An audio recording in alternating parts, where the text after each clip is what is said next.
Praise the Lord. கிறிஸ்துவுக்குள் எனக்கு மிகவும் பிரியமான என் அன்பு சகோதர சகோதரிகளே, ஆண்டவராகிய இயேசு கிறிஸ்துவின் நாமத்தினாலே உங்களுக்கு மிகுந்த சமாதானமும் நல்ல சரீர சுக பலமும் இருதயத்திற்கு மிகுந்த ஆறுதலும் உண்டாவதாக என்று நான் உங்களை வாழ்த்துகிறேன். ஆபிரகாம் தன்னுடைய வீட்டு வேலைக்காரன் எலெயாசாரை பார்த்து தன்னுடைய மகனுக்கு பெண் தேடி கொண்டு வரும்படி தன்னுடைய தேசத்திற்கு அனுப்பினார். அப்படி அனுப்பின போது அந்த மனுஷனுக்குள்ள ஒரு பெரிய ஒரு பாரம், என் தலைவரின் மகனுக்கு பெண் தேடி போகிறேன், சரியான ஒரு வாழ்க்கை துணையை அவனுக்கு கர்த்தர் ஏற்படுத்தின அந்த வாழ்க்கை துணையை நான் கண்டுபிடிக்க கர்த்தாவே எனக்கு உதவி செய்யும் என்று சொல்லி ஜெபித்து கடந்து போனான். காரணம், அது ஒரு பெரிய பொறுப்பாக அவன் கருதினான். இத்தனை வேலைக்காரர்கள் இருக்கும்போது என் மீது நம்பிக்கை வைத்து தன்னுடைய மகனுக்கு பெண் பார்த்து வரும்படி என்னை ஆபிரகாம் அனுப்புகிறார். குடும்ப வாழ்க்கை என்பது மிகவும் ஆசீர்வாதமானதாய் அமைய வேண்டும் என்றால் அதற்கு தகுதியான, அதற்கு ஏற்புடைய காரியங்களை சரியாய் செய்ய வேண்டும் என்பதை அவன் அறிந்திருந்தான்.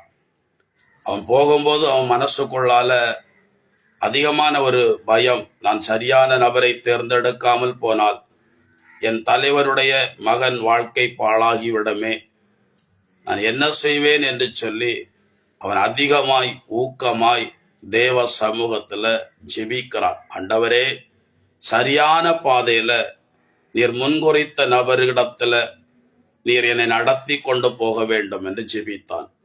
அவன் ஜெபித்த பிரகாரமே ஆண்டவர் சரியான நேரத்துல சரியான இடத்துல ஆண்டவர் முன்குறித்த நபரையே ஆபிரகாமுடைய மகன் ஈசாக்குக்கு பெண்ணாக, மனைவியாக அவன் தேர்ந்தெடுத்து கொண்டு வந்தான் என்று வேதத்துல தொடக்க நூல் ஆதியாகமம் 24ஆம் அதிகாரத்திலே வாசிக்கிறோம். பிரியமானவர்களே, வேதத்தில் இப்படி எழுதப்பட்டிருக்கிறது. ஆமோஸ் புஸ்தகம் 5ஆம் அதிகாரம் 4வது வசனம், என்னை தேடுங்கள், அப்பொழுது நீங்கள் பிழைப்பீர்கள். அதாவது எந்த காரியத்திலானாலும் தேவ சமூகத்தில் இருந்து கருத்தாய் அந்த காரியத்தை ஒப்பு கொடுத்து ஜெபித்து தொடங்கும் போது, தேவனை விசுவாசித்து ஜெபித்து தொடங்கும் போது தேவன் அதுல அற்புதங்களை காண பண்ணுவது நிச்சயம். வேதத்துல சங்கீதக்காரன் தாவீது இப்படி அறிக்கையிடுகிறார், நான் ஆண்டவரை தேடினேன், அவர் என் மன்றாட்டை கேட்டார், எல்லாவிதமான நெருக்கத்திலிருந்தும் அவர் என்னை விடுவித்தார் என்று சங்கீத புஸ்தகம் 34:4 எழுதப்பட்டிருக்கிறது.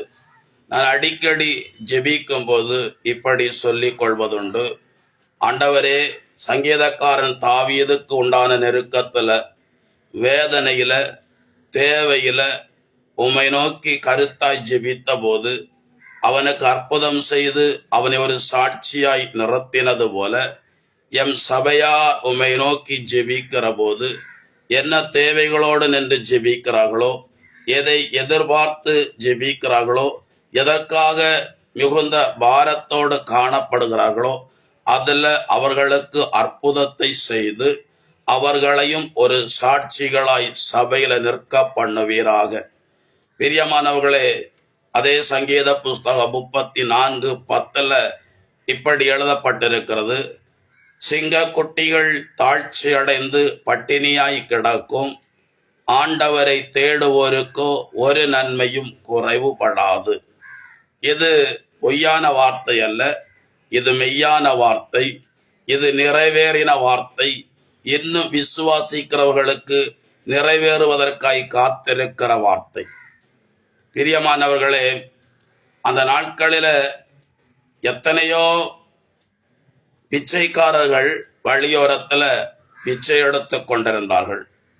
பார்வை இல்லாதவர்கள், உடல் ஊனமுற்றவர்கள், சரீர பலவீனத்தோடு இருந்தவர்கள் என்று சொல்லி பலர் பிச்சை எடுத்து கொண்டிருந்த போதும் ஒரு மனுஷன் மாத்திரம் தேவனை நோக்கி கூப்பிட்ட போது அவன் அற்புதத்தை பெற்றுக் கொண்டான் என்று லூக்கா 18ஆம் அதிகாரம் 41 முதல் உள்ள வசனங்களிலே நாம் வாசிக்கிறோம். அவன் உரத்த சத்தமாய் இயேசுவை நோக்கி கூப்பிட்டான். அங்கே நின்றவர்களுக்கு அது இடரலா அவங்களுக்கு காணப்பட்டது. அவர்களோ அவனை அதட்டினார்கள், சத்தம் போடாதே என்று சொல்லி அதட்டினார்கள். ஆனாலும் வேதம் சொல்லுகிற அந்த மனுஷன் இன்னும் உரத்த சத்தத்துல இயேசுவை நோக்கி கூப்பிட்டான். இயேசு நின்று அவனை தம்மிடத்திலே வரவழைத்தார். நான் உனக்கு என்ன செய்ய வேண்டும் என்று கேட்டார்.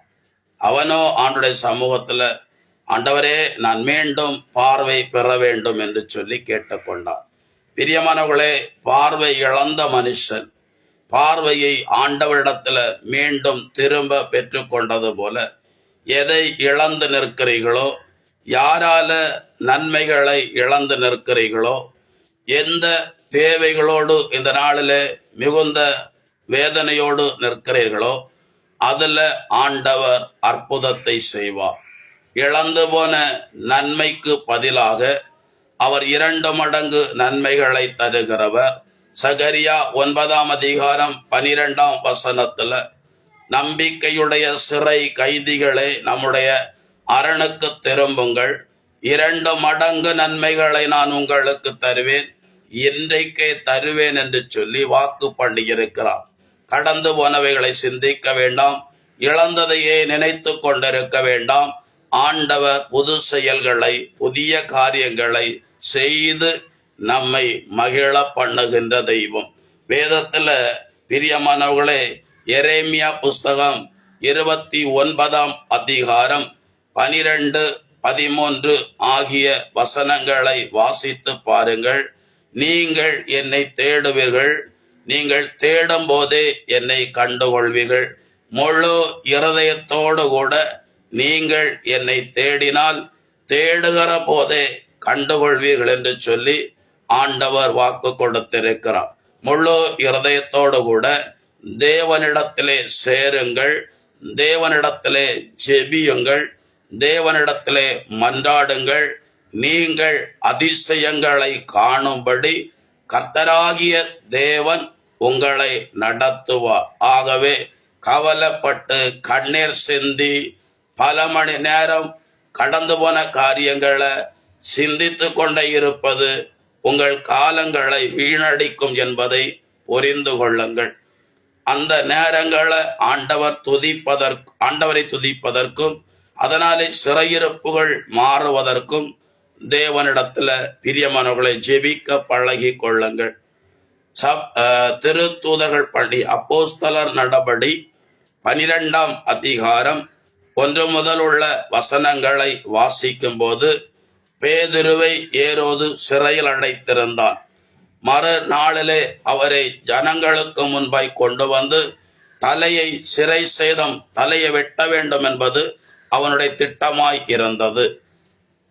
பிரியமானவர்களே, பேதுருவும் தான் மீண்டும் அதிக காலம் வாழ வேண்டும் என்று அவர் ஆசைப்பட்டு ஜெபிக்காதபடிக்கு தன் தலையை வெட்டினால் தன்னை அழைத்த தேவனுடைய சமூகத்துல போய் அவருடைய திருமுகத்தை எப்போதும் பார்த்து கொண்டிருக்கும்படி அவருடைய சமூகத்தில் இருக்கிற தேவதூதர்களோடு இணைந்து தேவனை துதிக்கும்படியான பாக்கியம் கிடைக்கும் என்று எதிர்பார்த்தாரோ என்னவோ, அவர் நல்ல தூக்கத்தில் இருந்தார் என்று சொல்லி எழுதப்பட்டிருக்கிறது. அவருடைய வலது பக்கத்திலும் இடது பக்கத்திலும் 2 சிறை காவலர்களை அவரோடு கூட சங்கிலினால் கையும் காலும் கட்டப்பட்ட நிலையிலே காணப்பட்டார்கள். 3-4 காவல்கள் போடப்பட்டிருந்தது. ஒவ்வொரு காவலுக்கும் 4 படைவர்கள் காணப்பட்டார்கள்.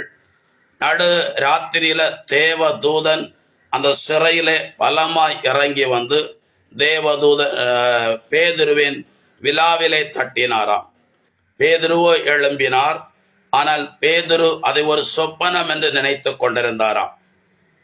பிரியமானவர்களே, தேவதூதன் 4 காவலையும் கடந்து பிரதான சாலைகளை கொண்டு வந்து பேதுருவை நிறுத்தின பிறகுதான் பேதுருவுக்கு தெரிகிறது தான் காண்பது சொப்பனம் அல்ல, அது இயற்கையாய் நடக்கிற ஒரு காரியம் என்று. அவர் வேக வேகமா கடந்து போய் ஒரு வீட்டின் கதவை தட்டினார்.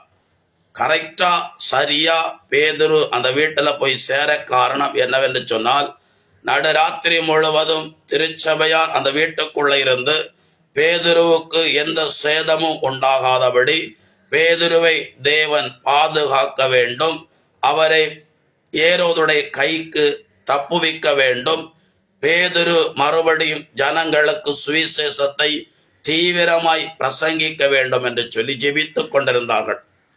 ஜெபிக்கிறவர்கள் நடுவில் அவர் பிரியமானவர்களை கடந்து போய் அவரும் ஜெபிக்கிறவர்களும் ஒரு சத்தியத்தை தெரிந்து கொண்டார்கள். எந்த நெருக்கடியில் இருந்தாலும் சரி, எந்த பலவானுடைய கைகளிலே சிக்கி கொண்டிருந்தாலும் சரி, எந்த அதிகாரிகள் நமக்கு எதிராக பெரிதான திட்டங்களை தீட்டினாலும் சரி, கர்த்தரை நோக்கி மன்றாடினால், அவரிடத்தில் விண்ணப்பம் பண்ணினால், முழு இருதயத்தோடு அவரிடத்தில் ஜெபித்தால் அவர் அற்புதத்தை செய்வது நிச்சயம். அதுவும் காலம் தாழ்த்தாமல் தேவையான நேரத்தில் தேவையான இடத்துல தேவையான அற்புதங்களை செய்து நம்மை மகிழ பண்ணுகிறவர் என்பதை ஜெபிக்கிறவர்களும் பேதுருவும் இன்னும் அதிகமாய் அறிந்து கொள்ள வேண்டும் என்று சொல்லி அவருக்காக ஜெபித்த நபரிடத்திலேயே பேதுருவை கொண்டு போய் சேர்த்தார். பிரியமானவர்களை, ஆண்டவரை முழு இருதயத்தோடு தேடினவர்கள் அற்புதங்களை கண்டிருக்கிறார்கள், சாட்சியாய் நிற்கிறார்கள். வேதத்திலும் அநேகம் பேர் சாட்சியாக அற்புதத்தை பெற்றுக் கொண்டதை குறித்து எழுதப்பட்டிருக்கிறதை நாம் வாசித்துக் கொண்டிருக்கிறோம். இந்த நாளில் நீங்களும் உள்ளம் உடைந்து காணப்படலாம், மன சோர்வோடு காணப்படலாம், வாழ்க்கையே ஒரு கசப்பான அனுபவம் போல உணரலாம். ஆனாலும் மாறாவின் தண்ணீர் எப்படி மதுரமானதோ அதுபோல உங்கள் கண்ணீரின் காலங்கள் முடிந்து போகும்படி நீங்கள் தேடுகிற ஆண்டவர் உங்களுக்கு அற்புதத்தை செய்வார். ஒன்றுக்கும் கவலைப்படாதிருங்கள். எங்களை நேசிக்கிற எங்கள் அன்பின் பரலோக பிதாவே, இந்த இறை வார்த்தைகளை கேட்டுக்கொண்டிருக்கிற ஒவ்வொருவர் மேலே கர்த்தருடைய கரம் பலமாய் இறங்கி வருவதாக. மிகுந்த சமாதானமும் இருதயத்திற்கு மிகுந்த ஆறுதலும் எதிர்பார்க்கிற காரியங்களிலே அற்புதங்களும் நடக்கும்படி நான் ஜெபிக்கிறேன். நல்ல புதிய வேலை வாய்ப்புகளை கர்த்தர் பிள்ளைகளுக்கு வாய்க்க பண்ணுவீராக. வேலை இழந்து நிற்கிறவர்கள், வேலை செய்தும் செய்த வேலைக்குரிய சம்பளம் கிடைக்காமல் இருக்கிறவர்கள், ஆண்டவருடைய நாமத்தினால் இன்றைக்கு ஒரு பெரிய அற்புதத்தை காண பண்ணுவீராக. குடும்பங்கள் இருக்கிற தடைகள், வருமானத்தில் இருக்கிற தடைகள், தொழிலில் இருக்கிற தடைகள், வேலையில் இருக்கிற தடைகள், குழந்தை பாக்கியத்துக்கு தடை இருக்கிற தடைகள், திருமண தடைகள் விலகும்படி ஜெபிக்கிறேன். நீரப்படி செய்கிறதையோக்காக ஸ்தோத்திரம். இயேசு கிறிஸ்துவின் பெயரால் ஒப்பு கொடுத்து ஜெபிக்கிறேன். ஜபங்கேளும் ஜீவனுள்ள நல்ல பிதாவே, ஆமேன். God bless you. சமாதானம்.